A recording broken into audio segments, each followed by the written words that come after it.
بسم الله الرحمن الرحیم. یو ورور پوښتنه کړې ده، وایي زه موټروان یم، په سفر کې یم، 2 یا 3 میاشتې مسافر یم، نو زه به ټول عمر د سفر لمونځ کوم؟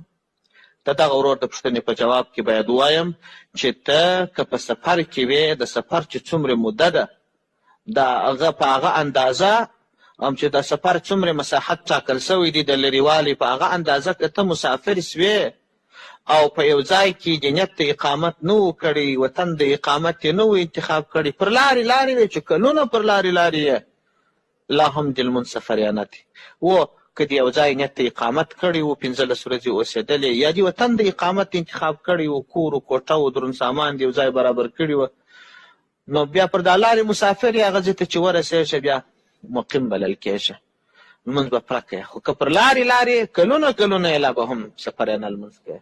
تبیین جل اول صفحه 212. السلام علیکم ورحمة الله وبرکاته.